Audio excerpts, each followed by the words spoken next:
హిందువుల్ని దారుణంగా ఇంత నీచంగా కొట్టడానికి పోలీసులకి మదనపల్లి కాదు, మన మదనపల్లి పేరు మదీనాపల్లి అంట. చాలా జాగ్రత్తగా వినండి. 81% హిందువులు ఉన్నారు. మహమ్మద్ షాజహాన్ బాషా ఈయన మదనపల్లి ఎమ్మెల్యేగా ఉన్నారు. నివాస గృహంలో దొంగతనం మొదలైన వాటికి చాలా జాగ్రత్తగా వినాలి, మీరు గమనించాలి ఖచ్చితంగా. మీకోసం చెప్తున్నాను, ఎంతో కష్టపడి తీసుకొచ్చినటువంటి సమాచారం. అన్ని పార్టీలు ముస్లింల వెనకే ఎందుకు పడుతున్నాయి? ఉంది, చిన్న తీగుంది, అది మీకు చెప్పే ప్రయత్నమే. ఇది కులం వాడికి ఇస్తే ఇంకో కులం వాడు తొక్కు పెట్టి కిందకు లాగుతాడు. కేవలం ఆ గుడి దగ్గర నుంచి ఒక 500 మీటర్లు మాత్రమే వచ్చారు వీళ్ళు. ఎంత దారుణంగా కొడుతున్నారు చూడండి. మహిళ, ఈ ఫోటో చూడండి. అక్కడ ఎవరు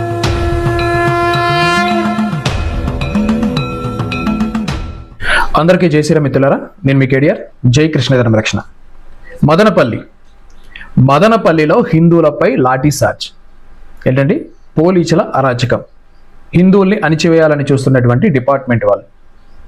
అసలు ఈ కూటమి ప్రభుత్వం ఏం చేస్తుంది? హిందువుల్ని ఇంత దారుణంగా కొడుతుంటే ఎందుకు పోలీసుల మీద చర్యలు తీసుకోలేదు?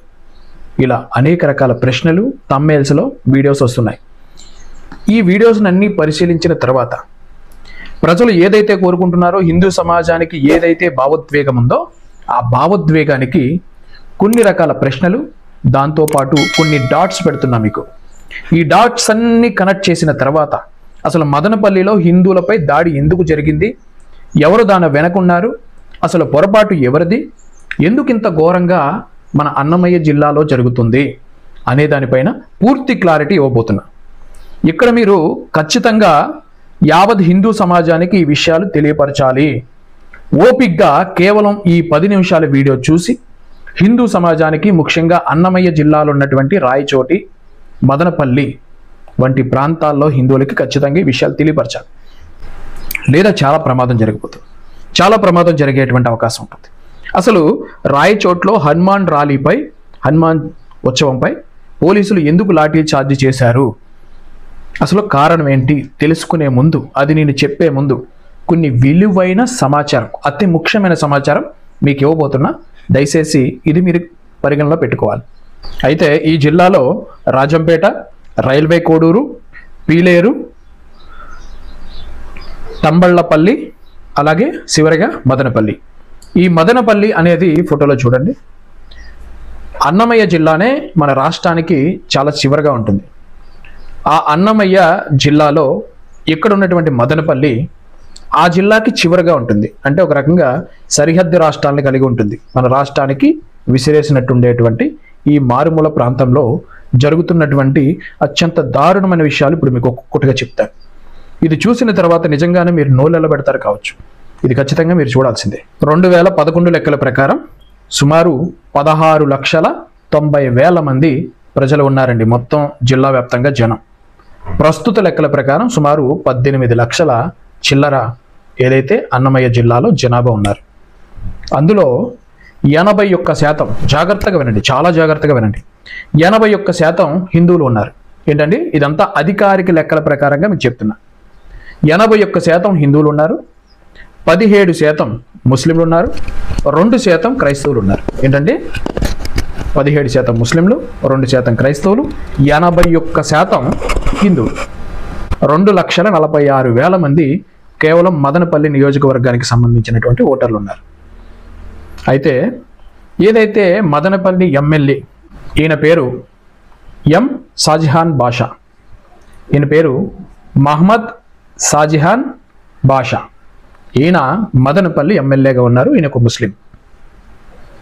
ఈయన టీడీపీ పార్టీ నుంచి సుమారు 97,000 ఓట్లతో గెలిచినటువంటి వ్యక్తి. అంటే ఒక 5-6,000 ఓట్ల మెజారిటీ మాత్రమే వచ్చింది. కానీ 97,000 మంది ఈయనకి ఓట్లు వేశారు. అయితే ఈ 96,000 మందిలో ఏదైతే మదనపల్లి నియోజకవర్గానికి సంబంధించినటువంటి మైనారిటీ ముస్లింలు అని చెప్తున్నారో, ఈ ముస్లింల ఓటా కేవలం 10,000 ఓట్లు కూడా లేవండి. 10,000 ఓట్లు కూడా లేవు. అది ఇంకా తక్కువే. 5 నుంచి 6,000 ఓట్లు మాత్రమే ఉన్నాయని ఒక అంచనా అధికారిక లెక్కల ప్రకారం. కానీ ఇంకేదో మనం చూసుకున్న ఒక 10,000 ఓట్లకు మించి ముస్లింల ఓట్లు లేవు. కానీ ఈ ముస్లిం ఏదైతే మహమ్మద్ షాజహాన్ బాషా గారికి 95,000 ఓట్లు ఎవరేశారు అంటే హిందువులు. ఎవరండి? 81% మంది ఉన్నటువంటి హిందువులు పార్టీ మీద, కూటమి ప్రభుత్వం మీద నమ్మకంతో వేసినటువంటి ఓటర్లు కేవలం హిందువులు. అంటే సుమారు 80,000 మంది హిందువులు ఈ మహమ్మద్ షాజహాన్ బాషాకి ఓట్లు వేశారు. ఈయన గురించి కొంచెం తెలుసుకుందాం. ఈయన ప్రధాన వనరు అంటే ఆయన ఆదాయ వనరు వచ్చేసి రవాణా ద్వారా ఆయన డబ్బు సంపాదిస్తున్నారు. ఆయనకి 9 కోట్ల రూపాయలు ఆస్తులు ఉన్నాయని అధికారికంగా, 2 కోట్ల రూపాయలు అప్పులు ఉన్నాయని తెలుస్తుంది. ఈయన పైన అనేక రకాలైనటువంటి క్రిమినల్ కేసులు కూడా ఉన్నాయి. ఈ మహమ్మద్ బాషా గారి పైన క్రిమినల్ కేసులు కూడా ఉన్నాయి. 2-3 చదివి వినిపిస్తాను, మొత్తం కాదు. ఐపీసీ బిఎన్ఎస్ సెక్షన్ల కింద మీకు చదివి వినిపిస్తాను. జైలు శిక్షతో కూడినటువంటి నేరానికి పాల్పడడానికి రాత్రిపూట ఇంట్లోకి చొరబడినట్లుగా ఐపీసీ సెక్షన్ 457 ఎమ్మెల్యే గారి మీద నమోదైనటువంటి ఒక సెక్షన్ కేసు. నివాస గృహంలో దొంగతనం మొదలైన వాటికి సంబంధించినటువంటి అభియోగాలు. ఐపీసీ సెక్షన్ 380 సెక్షన్ ఆయన మీద నమోదైంది. ఎన్నికల సమయంలో అక్రమ చెల్లింపులు, సంబంధిత లావాదేవీలు సందర్భంగా సెక్షన్ 171 కింద ఈయన మీద కేసు నమోదైంది. అత్యాచారానికి సంబంధించినటువంటి అభియోగాలు సెక్షన్ 307. అలాగే మరణశిక్ష లేదా జీవిత ఖైదు విధించబడినటువంటి నేరానికి సంబంధించినటువంటి ప్రేరేపితం చేసినందుకు ఈయన పైన ఐపీసీ సెక్షన్ 115 కింద వీని మీద. ఇలా చూసుకుంటే సుమారు ఒక 10 నుంచి 15 సెక్షన్ల మీద కేసులు నమోదైనవి. ఇవన్నీ బుక్ అయినాయి. ఇంకా బుక్ కానీ ఎన్ని ఉన్నాయో మనకు తెలియదు.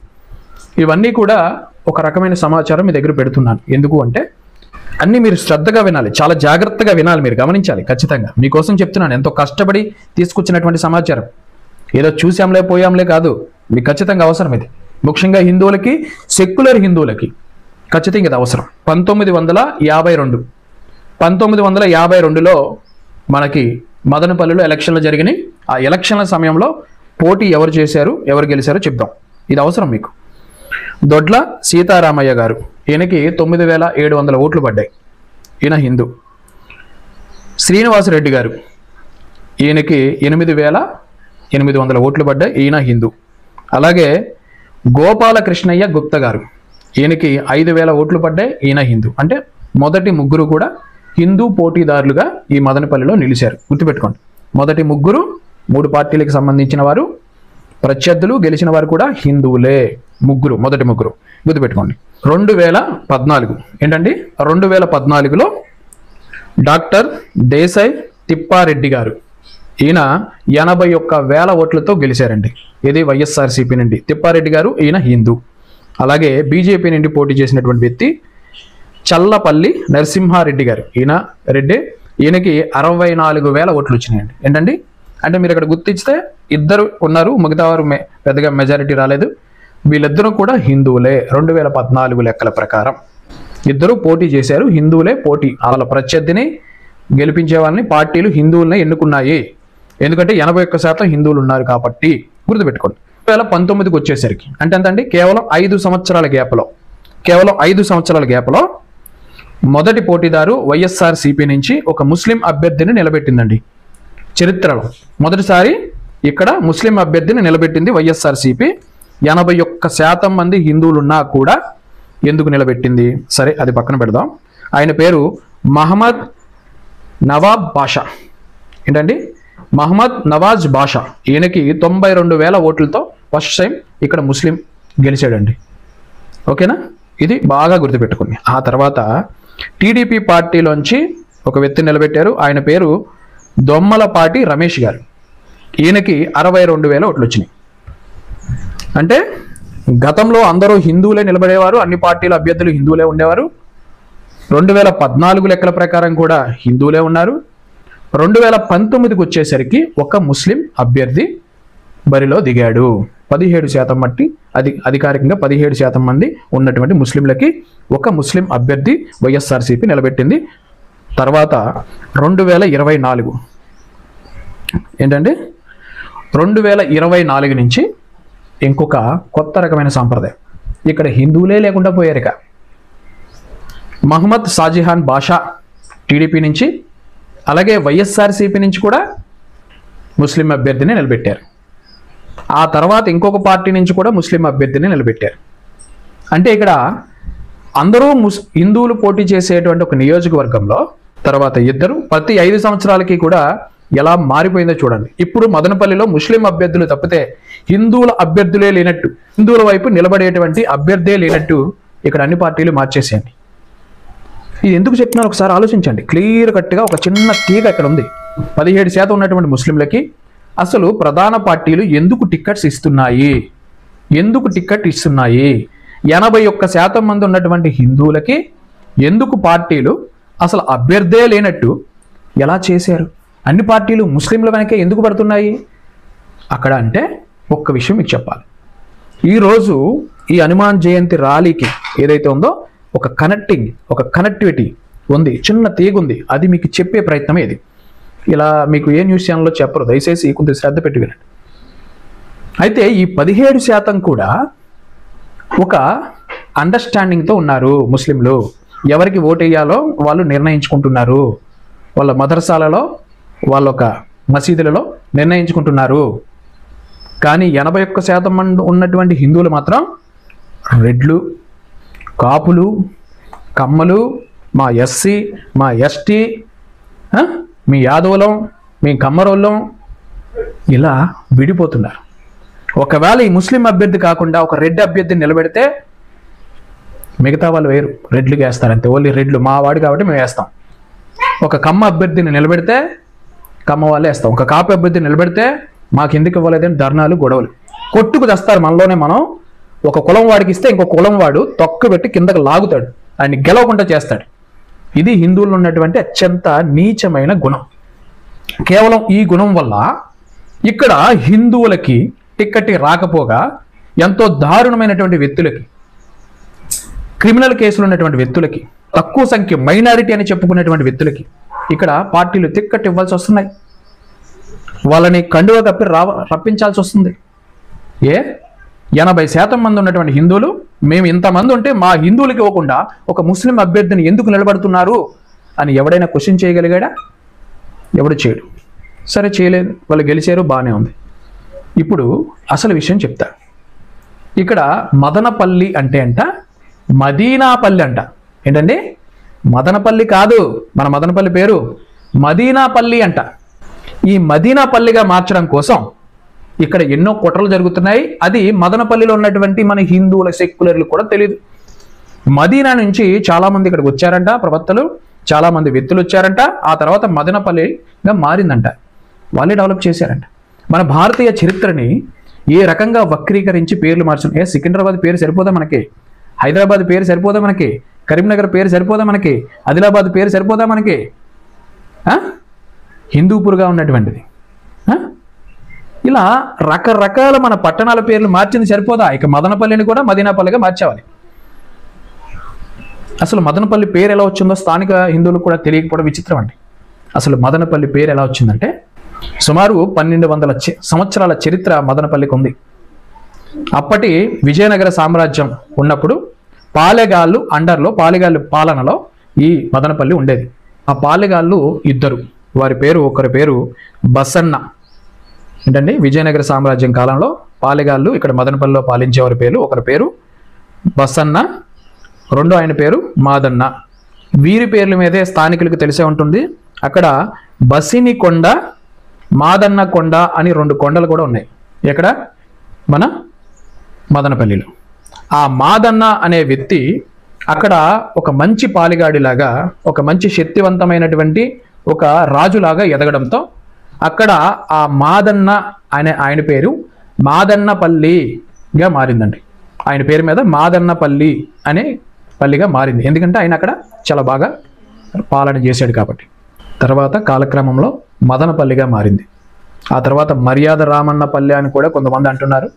అయితే ఇలాంటి చరిత్ర కలిగినటువంటి మన మదనపల్లిని ఇప్పుడు మదీనాపల్లిగా మార్చాలంట. ఇలా మార్చాలని చూస్తున్నారు, ఈ చరిత్రను వక్రీకరిస్తున్నారు. ఈ విషయం మాత్రం తెలియదు. ఇక అసలు విషయానికి వద్దాం. మీకు ర్యాలీ గురించి చెప్పాలంటే మీకు రాయచోటి, అన్నమయ్య జిల్లాలో జరుగుతున్న విశేషాలు, కొన్ని అద్భుతాలు మీకు చెప్పబోతున్నా. రాయచోటు మీకు తెలుసు కదండి. ఈ రాయచోట్లో వీరభద్రస్వామి వారు ఊరేగింపుపై ముస్లింలు తీవ్రంగా దాడి చేసిన విషయం అక్కడ ఎస్పీ గారు కూడా ఇన్వాల్వ్ అవ్వడం, అలాగే మన హిందువుల్ని చాలా మందిని పదుల సంఖ్యలో అరెస్టు చేయడం, వాళ్ళ మీద క్రిమినల్ కేసులు పెట్టడం, ప్రభుత్వం స్పందించడం, ఇవంతా మీరు చూసే ఉంటారు. నెలల వ్యవధిలోనే ఇది జరిగింది. కొన్ని నెలల కిందట మీ అందరికీ తెలుసు కదా, పెద్ద అడవిడి చేశారు. అప్పుడు అది ఎక్కడ జరిగింది అనుకున్నారు? అన్నమయ్య జిల్లా రాయచోట్లోనే జరిగింది. రాయచోట్లోనే ఎందుకు జరిగింది? ఒక మసీదు ముందు ఊరేగింపు కూడా వెళ్ళకూడదంట. అది అక్కడ నిబంధన, ఆ ముస్లింలు పెట్టుకున్న నిబంధన. దానికోసం మసీదు మీద రాళ్ళు కర్రలు కూడా పెట్టుకుంటున్నారు. ఒకటా రెండా? సుమారు 130 దాడులు జరిగినాయి కేవలం 5 సంవత్సరాల్లో మన ర్యాలీల పైన. తెలుసా విషయం మీకు? చూడట్లేదా? న్యూస్ ఫాలో అవరా? అవగాహన తెచ్చుకోరా? 4 రోజుల్లోనే మర్చిపోతారా?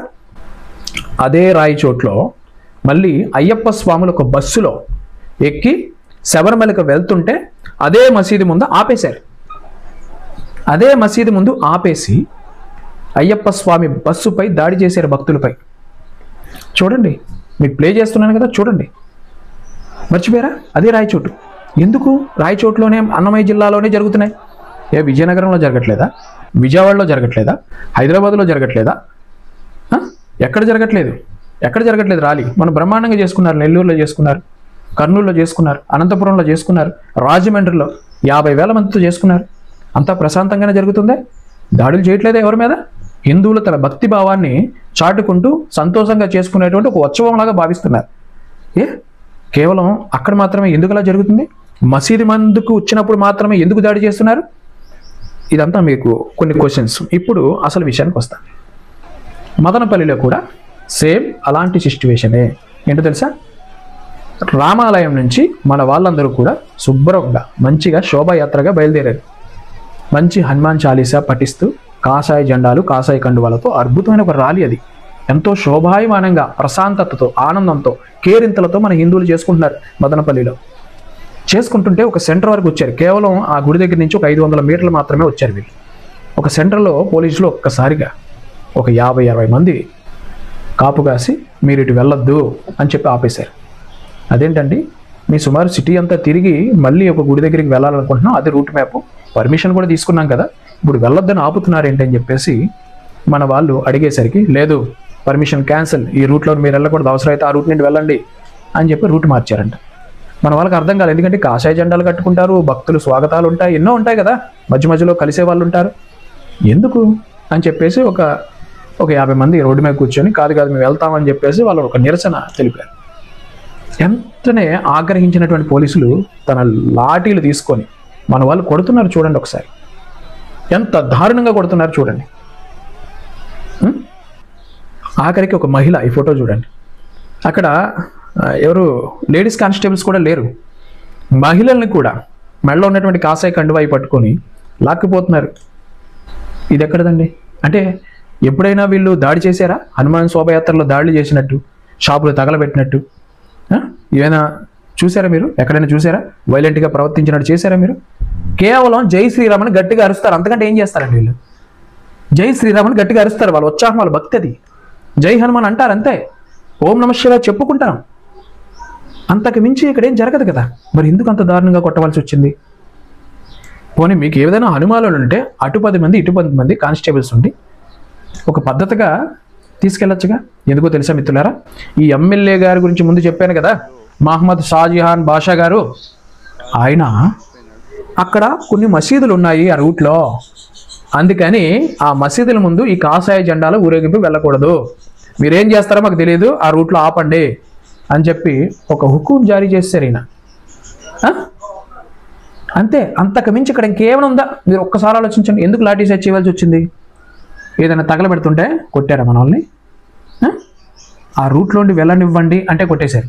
ఎందుకు తెలుసా? ఆ రూట్లో మసీదులు ఉన్నాయి, ఆ మసీదులు ఉన్నాయని చెప్పేసి అక్కడ ఉన్నటువంటి ఎమ్మెల్యే గారికి అక్కడ ఉన్నటువంటి ముస్లింలు ఫోన్ చేసి చెప్పగానే, ఇగో మసీదుల వైపు వస్తున్నారు, వద్దు మనకి, ఏమంటే అంతా జరిగిపోయింది.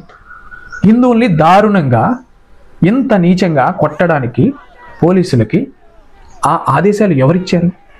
హుటాహుటిన ఎస్పీ గారు కూడా అక్కడికి రాయచోటు నుంచి ఎలా వచ్చేశారు? ఒకసారి మీరు అర్థం చేసుకోండి. ఎందుకు హిందువుల మీదే మదనపల్లిలో రాయచోట్లో ఈ ఒక అన్నమయ్య జిల్లాలో దాడులు జరుగుతున్నాయంటే హిందువుల చేతగానితనం, నో డౌట్. కులాలుగా విడిపోయినటువంటి హిందువుల చేతగానితనం, పార్టీలుగా విడిపోయినటువంటి హిందువుల చేతగానితనం, తన అభిమాన నాయకుడికి ఓటేసుకుంటామని చెప్పేసి వెర్రి వెర్రి వెర్రి ప్రేమతో హిందువులు ఈరోజు దెబ్బతింటున్నారు, కొట్టించుకుంటున్నారు, తన్నించుకుంటున్నారు, గేదెం చేసుకుంటున్నారు. అవసరమైతే అక్కడికక్కడ నలుగురిని ఎన్కౌంటర్ చేసి వేసేసినా కూడా దిక్కులేదు మనకి. అలాంటి పరిస్థితి అయిపోయింది. ఇప్పుడు మీకు అర్థమైందా? 95,000 ఓట్లు, 97,000 ఓట్లు హిందువులే వేశారు షాజహాన్ బాషా గారికి. కిందటిసారి కూటమి ప్రభుత్వం బీజేపీతో పొత్తు పెట్టుకుంది అనే కారణంతో ఒక 50 వీడియోలు నేను ప్లే చేయగలను ఇక్కడ. 50 వీడియోలు. ముస్లింలంతా కూడా ఈ అన్నమయ్య జిల్లాలో కూటమి ప్రభుత్వానికి వ్యతిరేకంగా ర్యాలీలు చేశారు. చంద్రబాబు గారి చిత్రపటాన్ని తగలబెట్టారు. బీజేపీ పార్టీతో మాకు పొత్తు వద్దు, ఎన్నుపోటు పొడిచాడు చంద్రబాబు అని చెప్పేసి వీళ్ళే కదా తమ్మేలు పెట్టి ఎంత నీచంగా మాట్లాడారు. దిష్టి బొమ్మలు తగలబెట్టారు కూటమి ప్రభుత్వాన్ని. అలాగే ఈ యొక్క జనసేన పార్టీ మతోన్మాదం, ఆయన సనాతన ధర్మం అంటూ ముస్లింలకు ఎన్నుపోటు పొడుస్తున్నాడు అని చెప్పి మాట్లాడిందంతా వీళ్ళే కదండి. అంటే 17% మంది ఉన్నటువంటి ముస్లింలు ఎప్పుడైతే బీజేపీతో పొత్తు పెట్టుకుందని తెలియగానే 10% మంది సైడ్ అయిపోయారు. తెలుసా మీకు? 10% మంది బల్ల గుద్ది మరీ చెప్పగలను. 10% మంది, ఈ 17%లో 10% మంది ముస్లింలు కూటమి ప్రభుత్వానికి వ్యతిరేకంగా ఓటేశారు. దానికి రుజువేంటో తెలుసా? ఎవరైతే మహమ్మద్ షాజహాన్ బాషాకి ప్రత్యర్థిగా నిలబెట్టినటువంటి వైఎస్ఆర్సీపీ పార్టీకి సంబంధించినటువంటి ముస్లిం వ్యక్తి ఎవరైతే ఉన్నారో ఆయనకు కూడా సుమారు 90,000 పైచిలకు ఓట్లు పడ్డాయి. ఎవరేశారు ఓట్లు? ఎవరేశారు? ముస్లింలంతా ఏకతాటిపై ఒక సైడ్ కూర్చి గుద్దితే ఆయనకు అన్ని ఓట్లు వచ్చినాయి. ముస్లింలు కూటమి ప్రభుత్వానికి వ్యతిరేకంగా పనిచేసినప్పటికీ ఇప్పుడు అదే ముస్లిం వ్యక్తికి, అదే ముస్లిం వ్యక్తులకి ఇక్కడ కూటమి ప్రభుత్వం సపోర్ట్ చేస్తుంది అంటే ఏమనుకోవాలి? ఇది మొత్తం ప్రభుత్వం సపోర్ట్ చేసిందా, స్థానిక ఎమ్మెల్యే ఒక్కడే నడిపించాడా అనే ప్రశ్నలకి సమాధానం ఇక్కడ ఉండాలి. ఎందుకంటే కిందసారి రాయచోట్లో జరిగినటువంటి అన్యాయానికి మన ఉప ముఖ్యమంత్రి స్పందించారు, అలాగే నారా చంద్రబాబు నాయుడు గారు స్పందించారు. ఇంకా నారా లోకేష్ గారు అయితే డైరెక్ట్ ఎవరైతే డిపార్ట్మెంట్కి సంబంధించినటువంటి సీఏ గారి మీద యాక్షన్ కూడా తీసుకున్నారు, హిందువులు విడిపించారు. ఇలా ఎన్నో రకాల మంచి పనులు చేశారు, మేము కాదన్నట్లా. కానీ ఎన్నిసార్లని మీరే మీరే మీరే సరిదిద్దుతారు? స్థానికంగా ఉన్నటువంటి హిందువులు ఒక తాటిపై ఉండి మా హిందువులకే ఈ నియోజకవర్గంలో టికెట్ ఇవ్వాలి అనే డిమాండ్ వచ్చే ఎలక్షన్కైనా చెయ్యకపోతే ఇక మీ ఇష్టం. ఈరోజు తన్నించుకున్నాం, మొన్న తన్నించుకున్నాం, అంతకు ముందు కూడా తన్నించుకున్నాం, రేపు తన్నించుకుంటాం. మసీదు ముందు జై శ్రీరామ్ అన్నా, కాషాయ జెండా కట్టినా, బొట్టు పెట్టుకుని కనబడినా కొట్టేటట్టున్నారు. గుర్తుపెట్టుకోండి. అన్నీ స్పష్టంగా వివరంగా చెప్పాను. హిందువుల ఐక్యత వర్ధిల్లాలి, కులాలకు అతీతంగా, ప్రాంతాలకు అతీతంగా అందరూ ఏకతాటిపై ఉండాలి. జై శ్రీరామ్.